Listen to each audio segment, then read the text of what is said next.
Bismillahirrahmanirrahim. Assalamualaikum warahmatullahi wabarakatuh dan selamat sejahtera. Baiklah, pada hari ini kami akan membentangkan tugasan 3 iaitu kajian kurikulum Bahasa Melayu Sekolah Rendah kod BMMB 3043. Baiklah, antara pembentangnya adalah saya sendiri, Umi Nazirah binti Matasim, dan rakan seperjuangan iaitu Maryam Khadirah binti Ramli dan juga Nur Adibah binti Muhammad Suhairi. Baiklah, soalan tugasan yang kami dapat ialah bentangkan satu aktiviti pengajaran dan pembelajaran tata bahasa Bahasa Melayu dengan menggunakan strategi dan pendekatan yang sesuai berdasarkan di SKP Bahasa Malaysia Sekolah Rendah Tahap 2 dengan mengintegrasikan elemen pengisian kurikulum untuk melahirkan insan yang seimbang dan dapat memberikan sumbangan kepada negara. Baiklah, sistem pendidikan masa kini telah mengalami pelbagai perubahan demi memperkembangkan lagi potensi individu secara menyeluruh dan bersepadu seiring dengan matlamat falsafah pendidikan kebangsaan. Oleh yang demikian, usaha guru memainkan peranan yang penting dalam memastikan teknik pengajaran yang diaplikasikan dalam bilik darjah memberi kesan yang efektif kepada murid. Kesesuaian dan keberkesanan dalam sesi pengajaran perlu dititik beratkan dan diselidik dengan mendalam untuk memastikan proses pengajaran dan pembelajaran dapat dilaksanakan dengan lancar. Hal ini juga dinyatakan oleh Abdul Halim dan Nur Mashita. Sebagai setiap pendidik mestilah bijak dalam merancang aktiviti pengajaran dan pembelajaran murid berdasarkan pengetahuan amalan pedagogi yang sesuai dan berkesan. Seperti yang kita sedia maklum bahawa Malaysia ini menggunakan bahasa Melayu sebagai bahasa rasmi. Justeru, guru perlulah mempelbagaikan cara bagi memertabatkan bahasa Melayu. Sebagai contoh, guru dapat mempelbagaikan aktiviti dalam sesi PDP seperti menggunakan bahan bantu mengajar bagi memberikan tarikan dan menimbulkan minat dalam diri murid. Seterusnya, saya serahkan kepada Maryam. Baiklah, bagi standard kandungan dan standard pembelajaran yang dipilih berdasarkan aspek tarabahasa dalam dokumen standard kurikulum dan pentaksiran di SKP Bahasa Melayu tahun 4 untuk merancang aktiviti PDP yang bersesuaian ialah seperti jadual yang berikut, iaitu bagi standard kandungan dan kami pilih iaitu 5.3 memahami dan membina ayat mengikut konteks, dan bagi standard pembelajaran 5.3.2 iaitu murid boleh memahami dan membina pelbagai jenis ayat mengikut konteks iaitu ayat tanya. Okey, yang seterusnya bagi objektif PDP yang akan dilaksanakan iaitu yang pertama, murid dapat mendengar, mengecam sebutan yang dituturkan.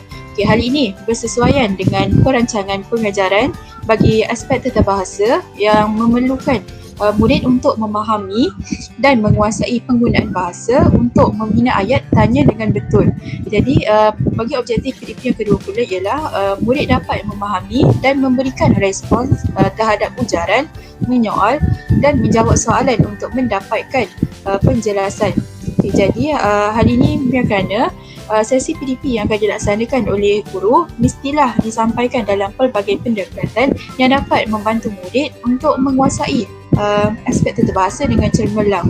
Jadi yang seterusnya ialah untuk objektif murid dapat memahami, murid dapat membaca dengan sebutan yang betul dan intonasi yang sesuai juga perlulah dikuasai sepenuhnya, terutamanya dalam kalangan murid yang merupakan bukan penutur natif.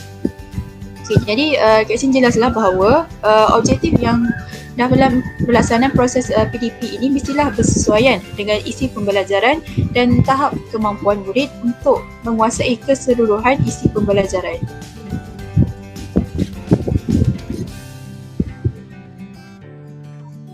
Baiklah, kita beralih kepada elemen merentas kurikulum yang dikenali juga sebagai EMK.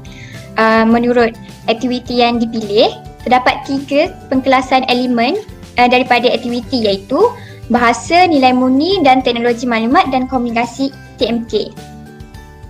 Seterusnya, elemen pertama iaitu bahasa. Semasa PDP, aspek sebutan, struktur ayat, tata bahasa, istilah dan laras bahasa perlu diberi penekanan bagi membantu murid menyusun idea dan berkomunikasi secara berkesan. Selain itu, murid dapat memahami dan memberikan respon terhadap ujaran, penyoalan dan menjawab soalan untuk mendapatkan penjelasan. Chiofon dan Muhammad Fikri 2020 mengatakan bahawa penguasaan bahasa yang baik membolehkan murid berinteraksi dengan masyarakat dengan betul, berkesan dan tepat. Maka sesi PDP yang dilaksanakan oleh guru semestilah disampaikan dalam pelbagai pendekatan yang dapat membantu murid untuk menguasai aspek tata bahasa dengan cemerlang. Seperti yang dikatakan oleh Abdul Rashid Jamian et al. 2012, pembelajaran bahasa Melayu tidak boleh diberikan penekanan pada isi kandungan sahaja, malah perlu dilaksanakan secara lebih seronok. Hal ini supaya murid-murid akan lebih fokus dan memberikan perhatian yang baik semasa sesi pembelajaran dilaksanakan. Bagi mengelakkan murid-murid berasa bosan terhadap sesi pembelajaran tersebut, guru berperanan penting untuk merancang aktiviti pembelajaran yang sesuai dan yang bersesuaian dengan kebolehan dan minat murid supaya aktiviti dilaksanakan dengan lebih sistematik dan menarik. Maka objektif pembelajaran juga dapat dicapai. Seterusnya, elemen seterusnya ialah nilai murni. Penerapan nilai murni dalam sesi PDP memberikan pendedahan kepada murid untuk mengamalkannya dalam kehidupan harian mereka. Nilai murni merangkumi aspek kerohanian, kemanusiaan dan kewarganegaraan, kebangsaan dan global yang menjadi amalan dalam kehidupan harian. Elemen nilai murni diaplikasikan melalui proses PDP yang dijalankan. Contohnya, lembaran kerja yang diberikan kepada murid sebagai tugasan mereka secara tidak langsung akan menerapkan nilai bertanggungjawab dan disiplin dalam diri murid. Maka, pembelajaran tersebut tidaklah berfokus kepada pembelajaran bahasa Melayu semata-mata, malah juga turut menerapkan nilai murni dalam diri setiap murid. Hal ini kerana mereka perlu melaksanakan tugasan yang diberikan. Selain itu, kefahaman dan penguasaan mereka terhadap topik yang dipelajari juga dapat dikukuhkan. Selain itu, guru-guru juga boleh mencipta atau membuat tugasan yang mempunyai unsur nilai murni. Sebagai contoh, guru bahasa Melayu menyuruh murid-murid untuk membina ayat berdasarkan nilai murni seperti kerjasama, rajin, tolong-menolong. Maka apabila murid-murid berfikir secara kreatif dan kritis bagi menghasilkan tugasan tersebut, secara tidak langsung murid-murid juga dapat mengambil iktibar dan dapat memotivasikan diri mereka untuk mengamalkan nilai murni yang telah dipelajari dalam kehidupan harian mereka. Seterusnya, teknologi maklumat dan komunikasi iaitu TMK. Penerapan teknologi maklumat dan komunikasi TMK dalam PDP dapat memastikan murid mengaplikasikan dan mengukuhkan pengetahuan dan kemahiran asas TMK yang dipelajari. Elemen TMK digunakan pada aplikasi Quizizz setelah guru melaksanakan sesi soal jawab bersama murid tentang ayat tanya. Murid dapat mengukuhkan lagi kefahaman mereka melalui menjawab kuis ringkas yang terdapat dalam aplikasi tersebut. Pengaplikasian TMK dapat menggalakkan murid untuk menjadi kreatif dan dapat menjadikan PDP lebih menarik dan menyeronokkan serta meningkatkan kualiti pembelajaran. Apabila kita lihat dalam konteks norma baru sekarang, apabila PDP terpaksa dilaksanakan secara atas talian, maka ibu bapa dan murid-murid akan lebih kreatif untuk mempelajari perkara baru. Hal ini kerana ibu bapa dan murid-murid terpaksa mempelajari bagaimana cara menggunakan Google Classroom, bagaimana cara untuk masuk ke dalam Meet dan sebagainya. Maka perkara ini secara tidak langsung akan memberikan mereka pembelajaran baru yang dapat diaplikasikan pada masa hadapan. Maka guru seharusnya menggunakan kelebihan teknologi maklumat dan komunikasi ini dengan baik dan mengaplikasikannya dalam kehidupan, dalam proses pembelajaran yang dilaksanakan. Hal ini supaya murid-murid dapat mengambil input positif daripada proses pembelajaran selain daripada pembelajaran tersebut semata-mata. Maka guru dan murid-murid juga dapat memantapkan lagi kemahiran teknologi maklumat komunikasi mereka. Seterusnya, saya serahkan kepada Umi Nazirah. Baiklah. Seterusnya, aktiviti pengajaran dan pembelajaran. Saya teruskan kepada strategi pengajaran dan pembelajaran. Kami telah memilih pendekatan induktif sewaktu proses pengajaran dan pembelajaran bagi tahap 2 tahun 4. Baiklah, pendekatan induktif. Pendekatan induktif ini merupakan strategi pengajaran secara induktif yang dapat melibatkan murid secara aktif sepanjang sesi PDP yang dilaksanakan. Pendekatan ini memerlukan guru untuk membimbing murid supaya berfikir, mengkaji, mengenal pasti dan mentafsir maklumat tentang tajuk yang ingin dipelajari oleh guru. Baiklah, pertama sekali, guru dapat bertindak sebagai facilitator iaitu pembimbing kepada murid-murid bagi memastikan murid dapat memahami penggunaan ayat tanya dengan betul. Baiklah, pembelajaran berpusatkan murid juga dapat meningkatkan minat dan keupayaan murid bagi menguasai dan cekap dalam berbahasa. Jadi guru ini bertindak sebagai pembimbing kepada murid bagi memastikan murid dapat memahami penggunaan ayat tanya mengikut konteks yang betul. Baiklah, seterusnya, guru juga dapat memberikan pendedahan tentang contoh-contoh ayat tanya yang merangkumi pelbagai kata tanya yang bersesuaian dengan pelbagai situasi. Baiklah, guru ini akan memberikan pelbagai contoh-contoh sehingga murid dapat memberikan kesimpulan secara sendiri tentang kefahaman mereka. Baiklah. Jadual 2 ini merupakan penggunaan ayat tanya dengan tujuan-tujuan tertentu.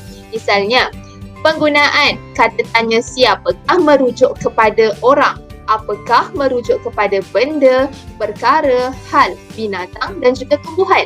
Di manakah merujuk kepada tempat, bagaimanakah merujuk kepada cara, bilakah merujuk kepada masa atau tempoh masa, berapakah merujuk kepada bilangan dan adakah merujuk kepada setuju ataupun tidak setuju.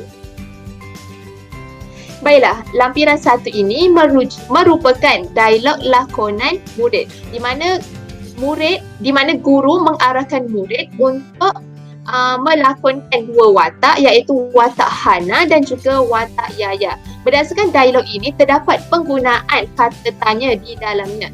Jadi, murid dapat memahami penggunaan ayat tanya mengikut konteks. Sama ada murid boleh mengujarkannya dalam keadaan secara formal ataupun tidak formal. Ini merupakan contoh dialognya. Baiklah, seterusnya bahan baku mengajar melalui penggunaan teknologi maklumat dan komunikasi. Baiklah, terdapat 2 iaitu penerangan ayat tanya dapat disampaikan dalam bentuk tayangan audio, video, grafik, teks dan animasi. Seperti yang kita sedia maklum, penggunaan elemen seperti ini dapat menarik minat murid supaya mereka berminat dan dapat memberikan kefahaman yang lebih mendalam dengan penggunaan audio, video, grafik dan sebagainya. Selain itu, PDP juga dapat membantu guru untuk meningkatkan keberkesanan dalam sesi pengajaran. Misalnya, guru boleh menayangkan video boneka yang cuba menerangkan apa itu penggunaan ayat tanya. Jadi, boneka tersebut akan menerangkan penggunaan ayat tanya yang betul. Selain itu, guru juga boleh menggunakan infografik seperti memberikan maklumat-maklumat penting bagi memastikan murid dapat memahami apa itu ayat tanya dengan mudah dan cepat. Baiklah, seterusnya adalah penggunaan permainan yang berunsurkan pembelajaran dalam aplikasi Quizizz. Murid, antara faedahnya adalah murid dapat menguasai dan memahami dengan sepenuhnya isi pembelajaran tersebut. Contohnya, guru boleh menyediakan beberapa soalan tentang ayat tanya dan diletakkan di dalam aplikasi Quizizz tersebut. Jadi untuk memberikan penerangan yang lebih lanjut tentang Quizizz, saya kembalikan kepada Mariam. Baiklah, bagi aplikasi TMK yang digunakan dalam PDP ialah penggunaan penggunaan aplikasi Quizizz. Aplikasi Quizizz ini apa? Aplikasi Quizizz ini merupakan pembelajaran yang berunsurkan permainan yang berupaya untuk menarik minat murid dalam sesi pembelajaran. Seperti yang kita tahu, seperti yang telah diterangkan oleh Saudari Husna, sepanjang musim pandemik COVID ini, kebanyakan sesi pelajaran dilaksanakan di rumah secara PDPR. Jadi, cara ini dapat menarik mereka untuk lebih fokus di dalam isi pembelajaran yang akan diajarkan oleh guru. Jadi, berdasarkan aplikasi Quizizz ini, murid dapat menjawab beberapa soalan tentang ayat tanya dengan mengakses aplikasi Quizizz bagi mengukuhkan kefahaman mereka. Jadi, sesi pembelajaran yang melibatkan penggunaan PMK ini dalam kalangan murid dapat dilaksanakan dalam makmal komputer jika dilaksanakan di sekolah bagi memudahkan setiap murid untuk mengakses aplikasi-aplikasi tersebut melalui komputer. Jadi, melalui aplikasi Quizizz ini juga memerlukan dapat menarik minat mereka kerana melalui aplikasi tersebut mempunyai pelbagai daya tarikan seperti penggunaan grafik, penggunaan animasi dan sebagainya dapat menarik minat mereka untuk fokus dalam isi pembelajaran tersebut. Jadi, bahawa objektif untuk murid dapat memahami dan memberikan respon terhadap ucaran, menyoal dan menjawab soalan untuk mendapatkan penjelasan dapat dicapai melalui penggunaan PMK oleh guru dan murid dalam sesi PDP. Hal ini demikian kerana melalui aplikasi Quizizz ini juga dapat dilaksanakan ada juga berlaku proses interaksi, proses duhala antara guru dan murid. Seterusnya, ini merupakan contoh soalan yang terdapat dalam aplikasi Quizizz yang telah kami hasilkan. Yang terdapat 5 soalan tentang ayat tanya bagi mengukuhkan lagi kefahaman mereka. Ini bukan 2 soalan. Ini 2 soalan. Dan ini yang soalan yang kelima. Ini yang seterusnya ialah bagi lembaran kerja. Lembaran kerja diedarkan kepada murid setelah sesi penerangan dilaksanakan oleh guru dalam sesi PDP. Keberkesanan dalam proses PDP ini boleh dinilai melalui respon lembaran kerja yang telah setelah sesi penerangan disampaikan oleh guru. Jadi, berdasarkan lembaran kerja, murid dapat menentukan kata tanya yang bersesuaian dengan tujuan pertanyaan, dan selain itu terdapat juga latihan yang memerlukan murid untuk membina ayat tanya berdasarkan kata tanya diberikan. Jadi mereka dapat mengukuhkan kefahaman mereka berdasarkan isi pembelajaran yang telah dipelajari. Yang seterusnya. Okey, ini merupakan contoh lembaran kerja yang menggunakan daya tarikan. Terdapat gambar gajah yang menarik dapat menarik minat mereka untuk melakukan kerja dalam lembaran kerja ini. Okey, seterusnya.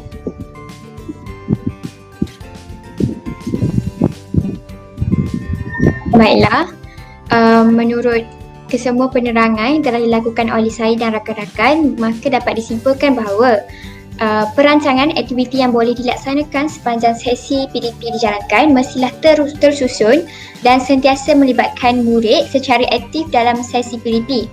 Hal ini demikian kerana proses PDP yang berpusatkan murid ini penting supaya dapat memperkembangkan lagi kemahiran kognitif dan kemahiran berbahasa bagi setiap murid, terutamanya bagi murid bukan penutur native. Oleh yang demikian, guru mestilah memberi lebih penekanan dalam mempelbagaikan pendekatan dan kaedah PDP yang bersesuaian bagi memastikan murid sentiasa berminat terhadap proses PDP bahasa Melayu yang dilaksanakan. Lantaran itu, jelaslah bahawa perkembangan murid yang berkualiti penting supaya dapat mencapai matlamat FPK untuk melahirkan murid yang berkualiti dan mempunyai potensi yang seimbang dapat dicapai apabila sesi pembelajaran dilaksanakan dengan penuh kualiti dan memberi kesan yang positif. Seterusnya, ini merupakan rujukan kami